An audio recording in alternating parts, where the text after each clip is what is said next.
You are listening to the No Gimmicks, Just Sweat podcast with your host, Eric Logan. No Gimmicks, Just Sweat is dedicated to hearing the journeys and unique stories behind an athlete's training and what drives them. Get inspired to own your life and make the impossible possible. If you enjoy the show, please subscribe so that you never miss an episode.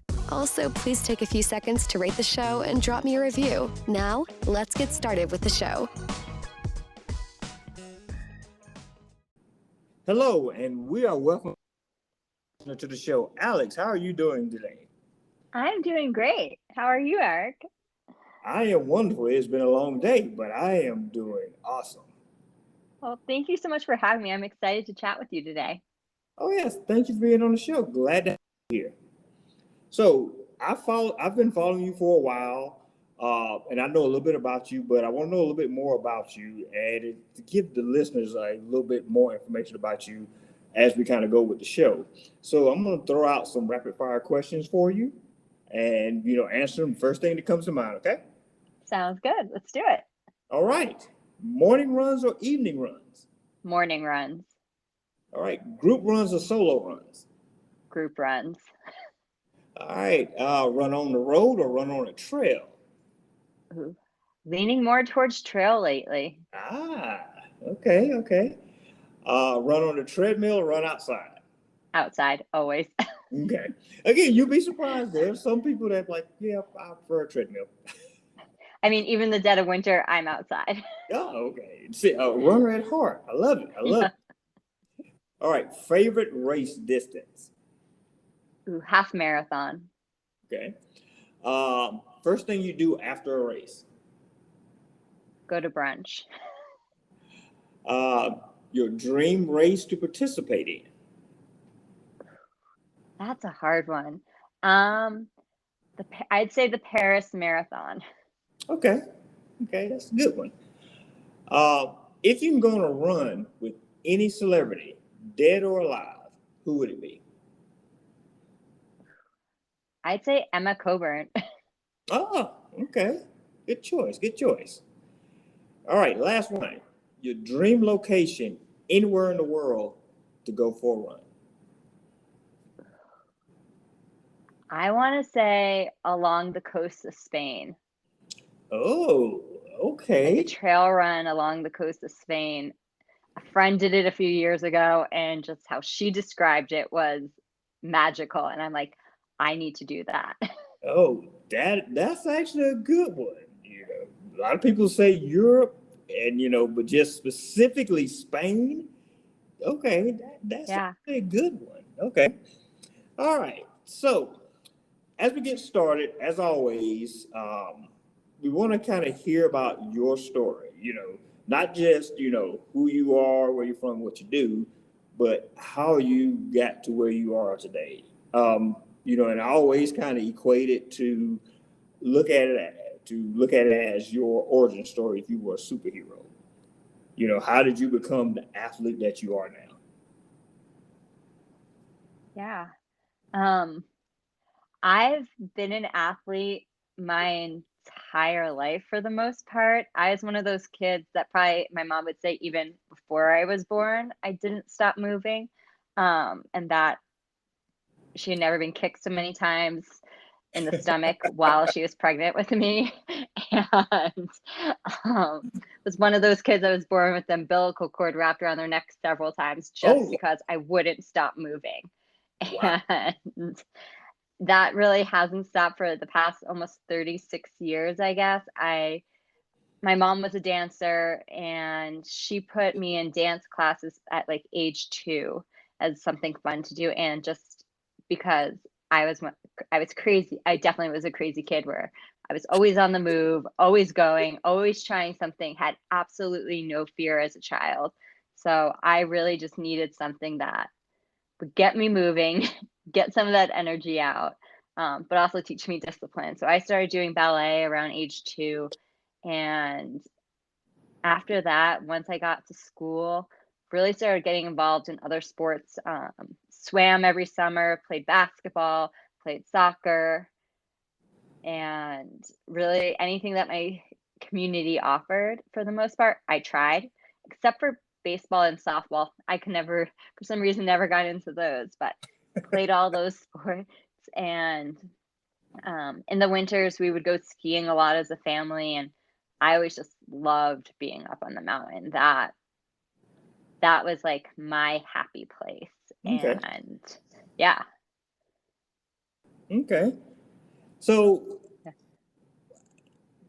so you're very active.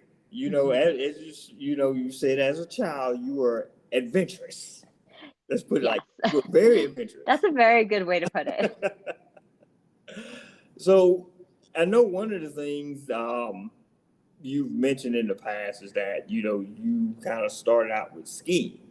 So how did you, and you're now a run coach as well as just a runner in general. So how did you make that transition from skiing to running? Because that's just not a, you know, you see people kind of like, you know, I'm starting as a skier, but now I'm going to go to be a runner. Yeah.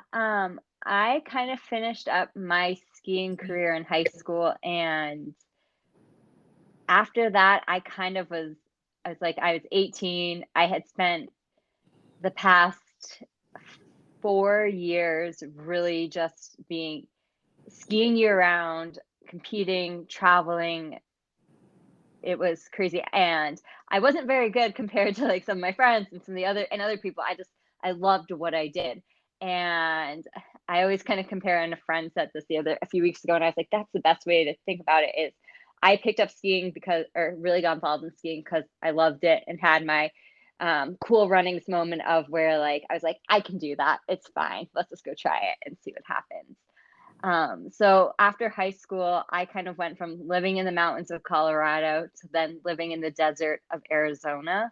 Oh, and okay. yeah. So it was kind of like, it was a real force to be told, because my family had moved from New Jersey to Arizona in 2002 while I was living up in Steamboat going to high school. And for whatever the reason, and probably because I'm very stubborn, I didn't really apply myself to college. So I was able to get into Arizona State because it was a state school, and my family were residents there. So I graduated high school, had some foot surgery, and then as I was coming back from foot surgery, it was like the summer before my freshman year of high school or college, and I was like, what am I going to do with myself?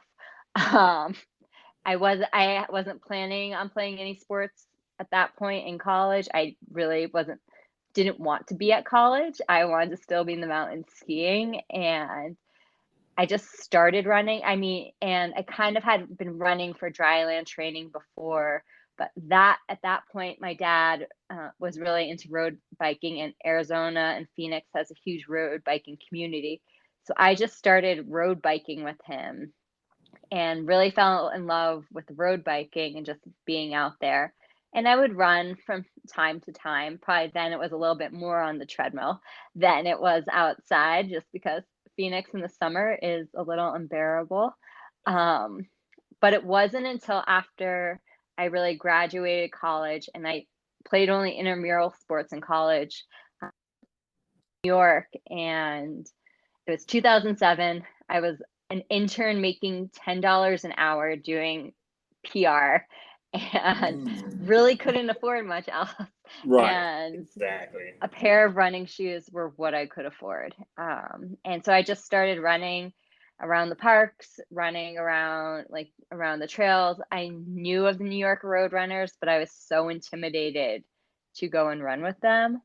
So I would just, after work or before work, just go and run, and continued that once I moved back to Arizona after my time in New York. And that's when I moved back to Arizona was when I really started getting into running.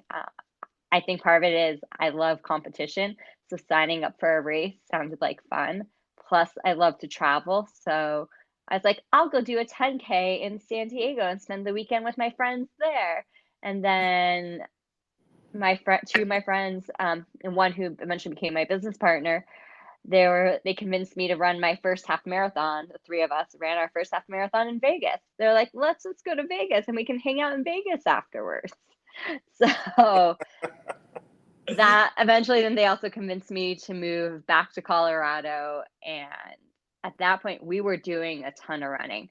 I think that first summer I was in town, we were running a race almost every single weekend. And these are primarily road races.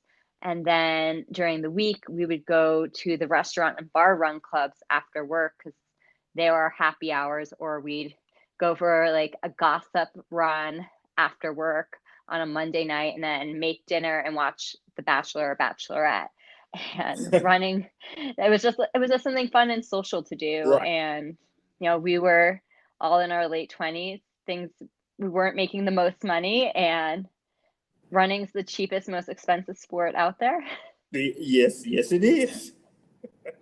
um, so at that point, it was really just, I was like, I do kind of actually like to run.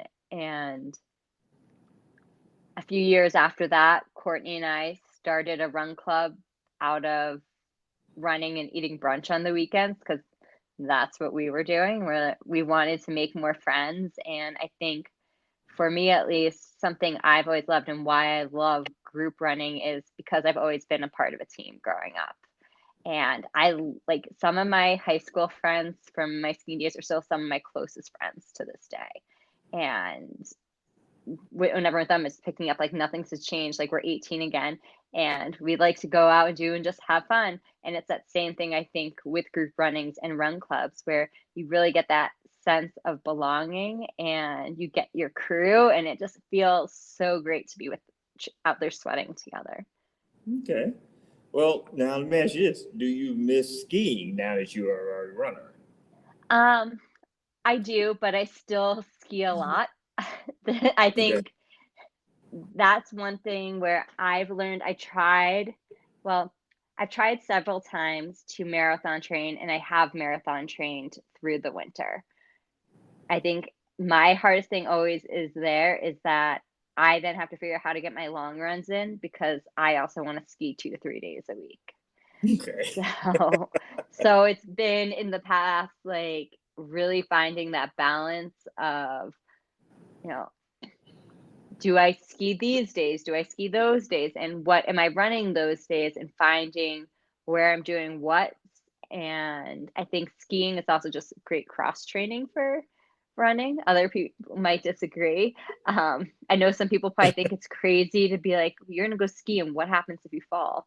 I'm like, well, I can tear my ACL running down the road.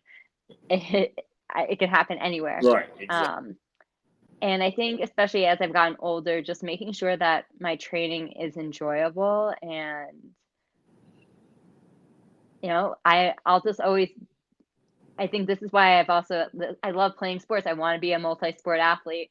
And I think that's where I'm like, oh, I can ski here. Right. I'll run here. It all works together. They play on each other's strengths and weaknesses, and really just hope for that continuously so that I can still do both of those sports into my 80s or 90s. Right. And that's the key is, keep moving now.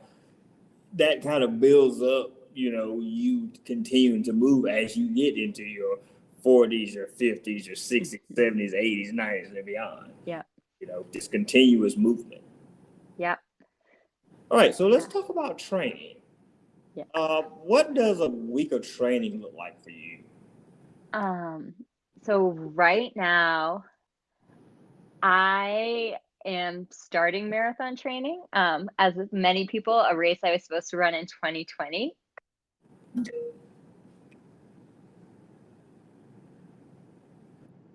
It is now happening, so a race I was supposed to run in 2020 is now happening in October, the Colorado Marathon. So I'm starting marathon training officially next week. Okay. And so right now I'm running about 4 days a week.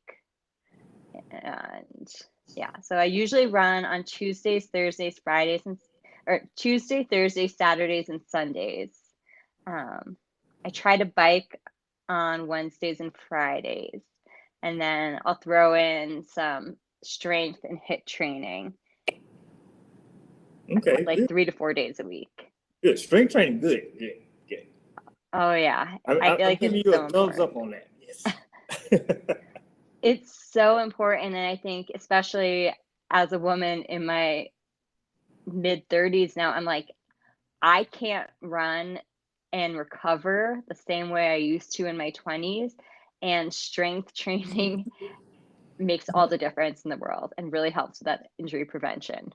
Yes, it does. And a lot of people, I think they understand it, but they don't understand it, Mhm. because when you say strength training, you know, it, some people look at it more as, bulking up bodybuilding. I was like, no, no, no, no, that's not it. It's, maintaining your muscles, to keep going and doing what you're doing, not necessarily trying to be, you know, like I'm not trying to be built like The Rock, No.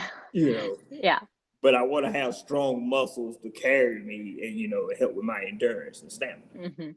Exactly. And I think it's one of those things where it's like, I'm not lifting to the point where I am so sore that I can't go out and do my runs. Right. I'm working on building that strength up in the muscles so that, I mean, the biggest thing with training for most, like half or any endurance races, are you're never training that full endurance distance until race day, unless you're an elite athlete. So, how do you kind of supplement and tire out your muscles to work under fatigue if you're not sometimes stacking some workouts and testing your muscles on what they're really capable of? Right. Right. So I know you are a coach, but do Mhm. you work with a coach or have you worked with a coach in the past? I've worked with several different trainers. I have lots of friends that are run coaches, which is great. I'm definitely right now thinking like I'm gonna get through this. Well, I'm as right now I'm saying this. I'm gonna get through this training cycle, take a little break, but I think I've really been enjoying trail running these past 2 summers, and I really want to get into more trail running. So looking towards next summer after the snow melts, definitely hiring someone who specializes in coaching for trail running and dabbling a little bit more in that community. Okay. See, trails are very addictive. I Oh yeah. started doing some trail running last year, Hmm. because races got canceled. So I was like, what Right. can I do? I was like, oh, there's a trail here. Let me go run a trail. And there's just a certain level of tranquility that you can have running a trail. Um, maybe it's being out in the woods by yourself, not having cars zoom by and lots of people. But, and then it's also the challenge of the trails because it's just Hmm. not flat road. Exactly. And I think a lot of it was the same thing last year. Was we were kind of just like, well, we're getting tired of running the same loops from our house, Right. and why don't we go to a trail like everyone else in Colorado? But like, let's go up here and let's really try this out and see. And uh, a lot of other friends were getting into sport too, so it was nice to have that accountability to be like, well, have you gone here? Have you gone here? But it is also peaceful, and in the summer months Denver gets really hot, so by going up to the mountains, which are really only a 45-minute drive, the temperature's so much cooler and it's a little bit more refreshing out than Okay. down in Denver. So I will take it. All right. So one of the things you are also involved in, or which is your business, is brunch running. Can you tell us a little bit about that? Yeah, so bRUNch running is a social running community, and basically we put the run in brunch. That's the easiest way to think about it. The word runs in the middle of the word brunch, which is basically how Courtney and I came up with the name. Um, and we basically, the day we came up with it, we had gone for a run and we had talked about starting a run club. We had talked about doing a race, and we're like, what should we call ourselves? And Courtney was like, the word runs and brunch. And we're like, brunch running. It's done. But I think it also really just encompassed what we were looking for, which was a community of non-competitive runners that were really just looking for a fun group of people to meet up with. And at that point, both of us had worked a lot within in the hospitality industry. And we had some friends that own restaurants, and we knew that their brunch service started earlier, but people weren't showing up till later because most people sleep in. But as runners, we were always up early and ready to eat at 10. So we just started using that kind of as our model. And it was really fun pre-pandemic to meet up and run, sometimes with 200 of your closest friends, and hang out and have a Bloody Mary or mimosa and some brunch afterwards. Nice. Okay, so let's kind of go back to running a little bit. Yeah. A little bit more specific, something a little more specific to you. Kind of look at it as the kind of a two, kind of like a, two questions in one. Think of it as, what was your proudest moment as a runner? And then as the second part of that question, what is your worst moment as a runner? Ooh. I mean, this is always what's bad about being human too, is right. I'm like, I could sit here and list like 12 bad things, which probably weren't even that bad. But I'd say, or I guess I'll do my worst first. My worst was the second marathon I ever ran. I probably trained for it the best that I had trained for. I had my nutrition leading up to it pretty good, but then race day, I don't know why. I don't know if it's just that I felt so good going into the race that I didn't think everything through, and I set out way, way, way too fast, and then it was just I wasn't keeping up with my nutrition, which I'm like, you won't hit the wall in a marathon if your nutrition's on point for a race. Like, that's just how it works. And I just remember like hitting the wall hard, and then realizing that at mile 22 was on our street, and I could basically almost see my front door. So I was like, I could go and just get into bed and no one would know right now. And just being like, oh, I can't do that. Like, got a text from my roommate, and she's like, we're at the finish line with our dogs that are currently barking. And I was like, I guess I got to finish this. And then like going out and trying to finish this race and asking at mile 24, this guy, or like mile 25 from this guy, if I could have his beer that he was holding. And he's like, no. I was just like, I was in such a bad mood. I just needed something. But finally crossing that finish line was a great feeling, to know that I had done it. But it was one of those things where it's like everything that you know about running, and it's not like it was my first marathon. I just, I had trained so well for it and prepared so well for it. But on that start line that day, I was like, oh yeah, just overly confident, which is a great thing to do and to have that confidence. Right. But also then I threw my entire plan out the window. I was like, I knew I should have been running slower, because when I had been training and planning for this, I had said, this is the pace I need to be at. Instead, I jumped like 2 pace groups up with the pacer, which, because I was like, well, I feel great. And I'm like, of course you feel great. It's mile 2. Like, maybe. And I mean, I think that at that point, that was like almost 5.5 years ago.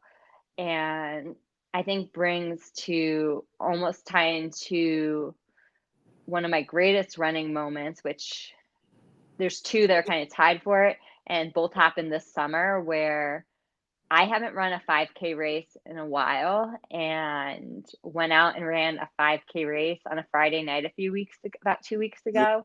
Yes. And I had like a PR moment. I ran my fastest mile in a race in probably like 8 years. And I was just like feeling so great after that race. And I was like, this is why I love running. Like, this was a great, just overall great experience. And I had felt similarly at finishing my first trail race this summer, which was a 10K at the GoPro Games up in Vail, and was just coming across that finish line. Because at that race, I wasn't caring about time. I was like, I'm just up here to have fun. And crossing the finish line, hanging out with people, I was like, this is amazing. And maybe part of it is sensory overload because we hadn't seen people in almost a year, and just being around other people and that energy felt amazing to be back. And I don't know, I feel like those are all three of those moments are very different from each other.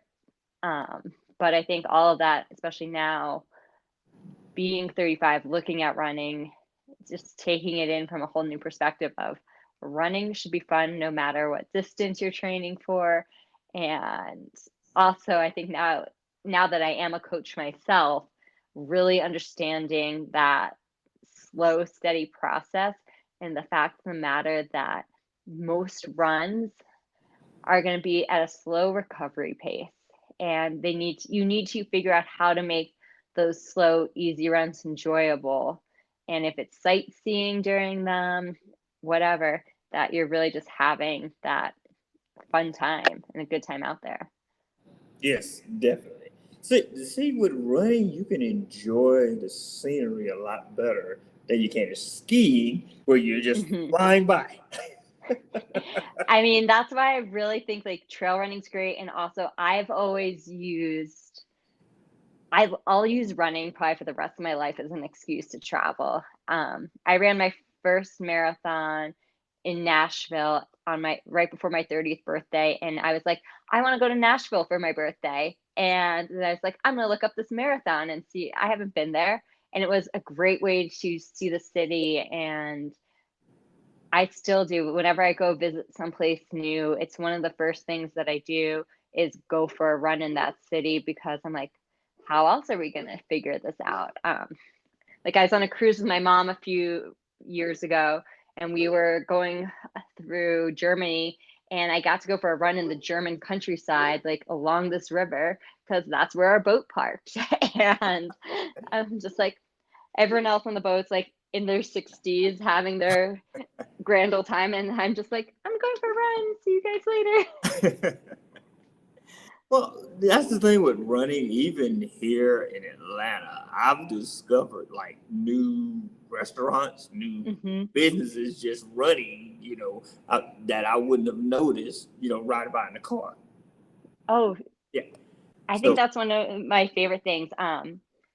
In a few weeks with some friends, we are doing an art run of all different mural art. Okay. And I feel like that's always something where we're like, we drive by this stuff all the time. Why not just go for a run, and then we can stop, like take it all in, and then go check out another piece of artwork. Yes. And again, you glance and probably see things, but you don't really notice it until you're actually running by it, and you can actually kind of slow your pace down, like, oh, I've noticed that, but I've never really noticed it. Yeah. I'm all for stopping mid-run, doing something, checking something out, or petting a puppy or a dog. All right, here's a super important question here. I asked everyone. What's your go-to running shoe? I run in the Brooks Adrenaline. Okay. Yeah, that's my favorite shoe by far. Okay. All right, so you're a runner, you're a coach. I'm gonna throw in skier because you still ski. You're an entrepreneur, but you're also a podcaster. Yeah. You do a podcast called Behind the Sweat. So what prompted you to start that podcast? I think the real thing for starting it was conversations I was having with other athletes, and just seeing. So my background's in PR and marketing, and one of the things I've always prided myself on in my career has been I'm good at spotting trends and seeing similarities between things. And I really wanted to take, obviously, podcast is a great form of media right now. It's super easy to listen to, it's engaging, you get to hear other people's stories. I was like, I kind of want to theme different things together, have people that tie into a similar theme come on, share their stories, and let's just see what people say. And I think part of it was I've had some great people on that are professional athletes, but might not be, are not household names, but have incredible stories on how they got to the Olympics. This second season was all focused on the Olympics and the Paralympics and athletes that were going to Tokyo and are currently in Tokyo competing as we speak. So really just hearing their stories and looking at some of the non-traditional events. I didn't talk to any gymnasts, but I did talk to people that were doing Taekwondo and a woman that's competing in the modern pentathlon, which I didn't even really know what that was. I was like, how is this? And then to another woman who is playing wheelchair basketball, and just hearing all their different stories about kind of everything that they've gone through off the court. Because we all know as athletes, we put in so much sweat into everything that we do, but there's so much that goes on behind that. So really just having those conversations and talking about like the mental game and nutrition and family support, because you need all of that to really, especially if you're going to get to a high level in sports, you need all of that to work out magically, to become kind of those 1 in a million. Yes, definitely. Where are you gonna take your podcast for next season, or you haven't gotten that far yet?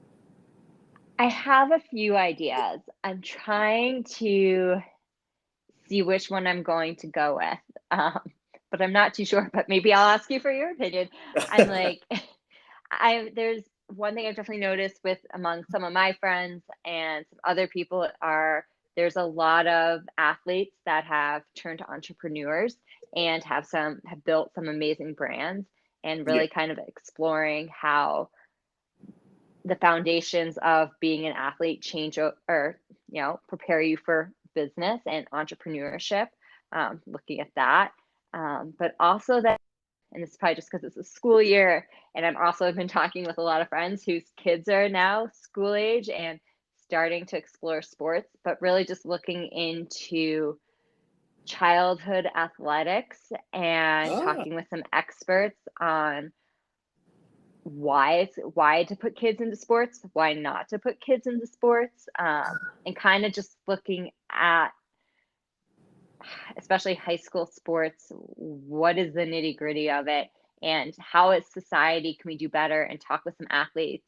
that can share kind of their perspective of looking back of kind of what they wish they knew in high school or what their coaches knew in high school that could have helped them. So kind of just a conversation to help that next generation. Because I mean, I haven't been in high school in almost 20 years. And besides the fact that recovery technology has changed so much in the past 2 decades, and nutrition is such a bigger topic, I feel like there's really some fun conversations that we could have that can help parents, youth, everyone just kind of look at that, because sometimes it is when you take a look back, you're like, oh, this would have been more helpful, or, oh, this was a great thing to do. Keep doing this. So those are kind of the 2 ideas I'm looking at. And then probably looking towards the Olympics in February, talking to a few more people that will be headed to China. Yes, that's right. We do. Yeah. See, we kind of forget, or at least I kind of forget. I'm like, the Olympics got postponed last year. So, we have the Winter Olympics coming up. I keep doing that too. And I'm like, that's not normal. Yeah.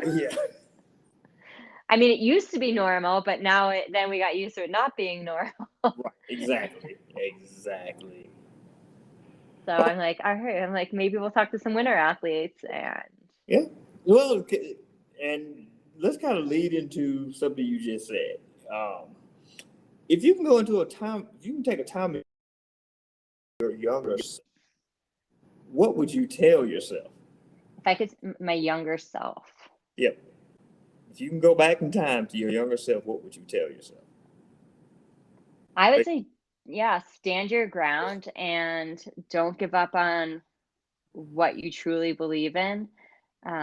I think it's not that I would change anything in my life. I think there's just times where I know I usually tend to take the hardest path possible. And I don't know why I like the struggle and want to, the easy route just seems too easy. But I think for some of it, looking back, I think sometimes it's not that I necessarily gave up, but I listened to what other people were saying and was like, yeah, they're right. Instead of saying, you know what, let me look at this from a different perspective and take a step back from this. It'd be between that and to play sports in college.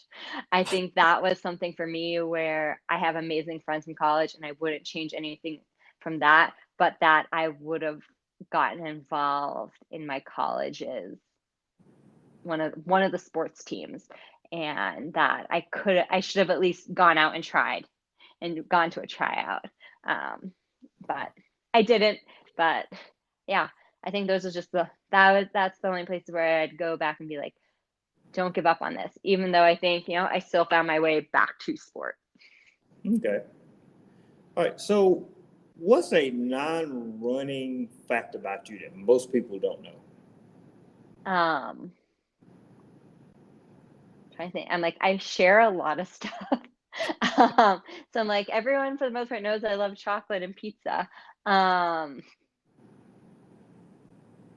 to think, non-running fact. Yes.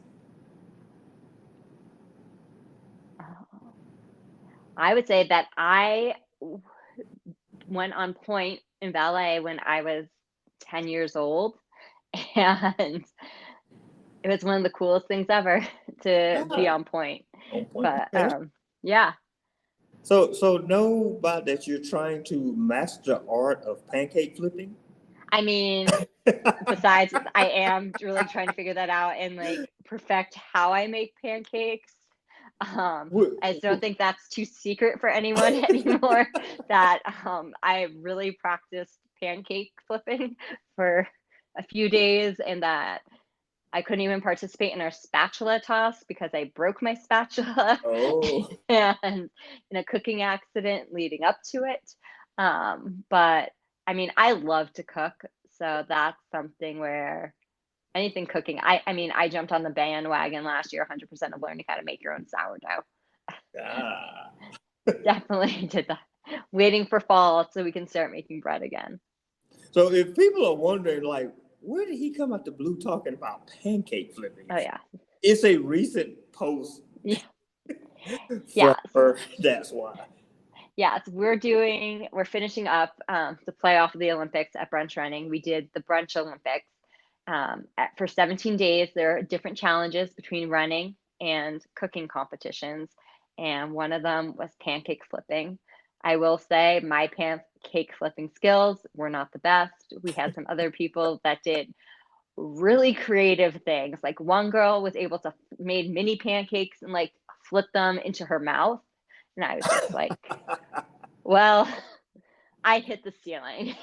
So, and the dogs were a little confused on why I kept dropping food on the floor. I was still waiting for just to see your dog come up and grab it like a Frisbee. I think they were just very confused as to, because like our dogs are beggars and they will knock at the door to get snacks. But when I'm standing in the kitchen, dropping food on the floor, doing this whole thing, they're just like staring at me. And we had a friend's dog over that day. So like all three of them are just staring at me like, what is she doing? Are we supposed to eat this? Is it like, what is it? Like, I don't know what's going on here. All right. As we get ready to finish up, what's next for you? Are you training for anything now? Getting ready for any races? I think right now for the rest of summer, I'm really just gonna focus on getting out and hitting the trails and having fun, and then getting ready for my fall marathon.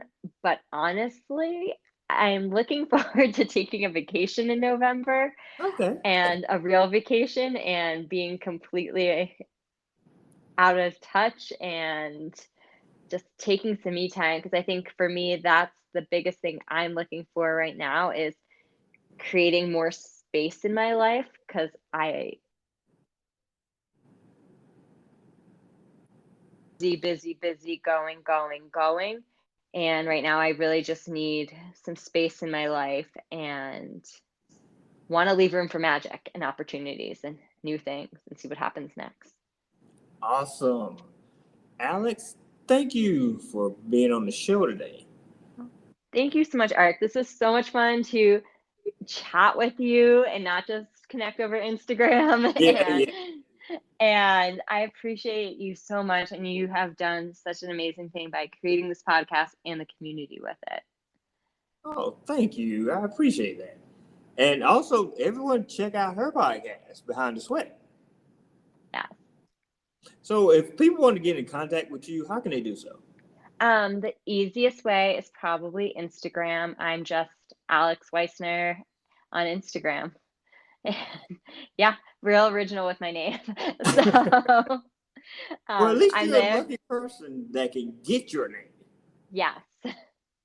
Yes. I'm like, I do not have a very common last name, so it works in my favor. Alex was taken. I was like really hoping for that, but I got on Instagram a little later. Alex, again, thank you for coming on to the show. Eric, thank you so much for having me. All right. Have a great evening. You too. All right, bye. Thank you for listening to this episode of the No Gimmicks, Just Sweat podcast.